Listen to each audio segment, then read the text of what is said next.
ও খোদা ও মোর আল্লাহ এ কারা এরা কি পায়ু যোদ্ধা না যারা কিনা সামনের চাইতে পেছন মারতে বেশি পছন্দ করে? পায়ু যোদ্ধারা তোমরা এইখানে আইসা এমন শুরু করলা কেন? তোমাদের সমস্যা কি? আমাদের দাবি সমূহ: এক, জেলা পুলিশ লাইন্সে ভবিষ্যতে আর কখনো প্রকাশ্যে কনসার্ট করতে পারবে না। ও মাউগের পো, জেলা পুলিশ সুপারলান্স কি তোর বাপের নাকি তোর দাদার যে তোর কথা মতো চলবে? আরে ব্যাপারটা ওটা নয়, ব্যাপারটা তুমি বুঝো নাই। ব্যাপারটা হচ্ছে ওখানে কনসার্ট হলে ওদের বায়ুপথে যুদ্ধ করতে সমস্যা হয়। দেখ মাঙ্গের বেটারা, আমি কিন্তু ভালো হইতে চাইতেছি, উল্টাপাল্টা দাবি দাবা কইরা আমাকে আবার খারাপ বানাইস না। আরে সে ফুদা কাকু, খারাপ হবা মানে তুমিও কি পায়ু যোদ্ধা হবে নাকি পাছা মারার জন্য? অস্তাক ফেরুল্লাহ, জীবনে অনেক খারাপ কাজ করছি, কিন্তু হুজুরদের মতো এইভাবে পিছন মারি নাই কখনো। আর কোনো কথা নয়, এবার বলো তোমাদের আর কি দাবি আছে? সিসিটিভি ফুটেজ নিরীক্ষণ করে আজকের দায়িত্বরত বিশেষ করে যারা ছাত্রদের উপর সরাসরি হামলা করেছে এবং হামলার নির্দেশ দিয়েছে তাদের দৃষ্টান্তমূলক শাস্তি প্রদান করে বরখাস্ত নিশ্চিত করতে হবে। কি কইলি তুই? হালার পহালা সরাসরি ক্ষমা চাইতে হইব? তোরা যখন আকাম কুকাম করস, ছাত্র বলে বলৎকার করস, তখন কি তোরা এইভাবে ক্ষমা চাস নাকি? এখন তোরা যেভাবে ক্ষমা চাইতে অন্যেরে বলতেছস, আরে ভাই শেফুদা তখন বলে শয়তানের ধোকায় পড়ে করেছি, না হলে আমরা করতাম না। শালার পোশালা বন্ধকু তাকার শয়তান দিমু একবারে পেছন দিয়া বইরা।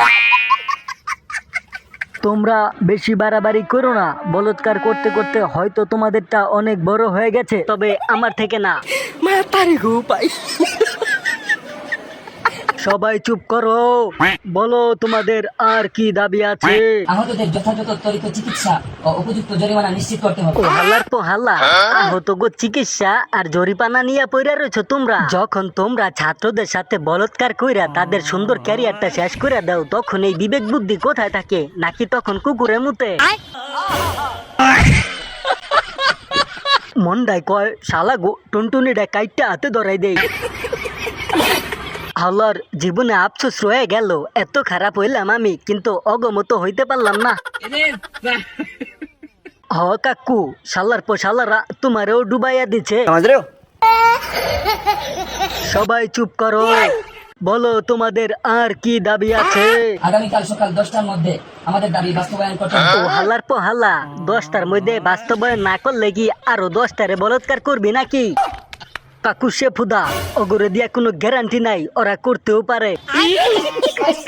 ওদের জায়গায় যদি আমি হইতাম না, দাবি তোদের পেছন দিয়া একেবারে ডক মতো দিয়ে দিতাম, যেমনে তোরা ছাত্র ঘুরে দেশ। কাকু তুমি খালি বলো, আমি এখনই ওদের টুনটুনিটা কেটে দেই।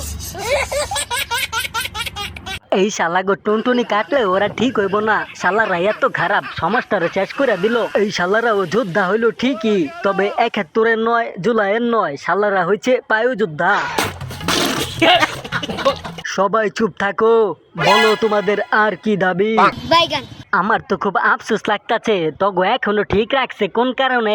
আমার কথা হচ্ছে পুলিশ লাইনছে পুলিশ কনসার্ট করুক, নয়তো যা মন চায় তা করুক, তোদের ওখানে যাইতে হইব কেন? এত চুলকানি কেন তোদের? শালারা দিনের পরে দিন আকাম করে, একটার পরে একটা বলৎকার করে, এই শালারা হচ্ছে অরিজিনালি পায়ু যোদ্ধা। আরে কাকু শেফুদা, আমি জানতাম এই পৃথিবীতে শুধু তুমিই খারাপ, কিন্তু তোমার চাইতেও খারাপ আছে এটা আমি আগে জানতাম না। আরে বেটা, আমি তো কচি কচি রমণীদের নিয়ে থাকি, আর এই শালারা একটা ছেলে হয়েও আর একটা ছেলের নিয়ে কেমনে কি করে আল্লাহই জানে। ওদেরকে আরো মারা উচিত ছিল, মারতে মারতে লুঙ্গি খুলাইয়া মাথায় উঠাই দেওয়া উচিত ছিল, তাহলে একবারে ভালো কাম হইতো। শালারা সমাজের আবর্জনা।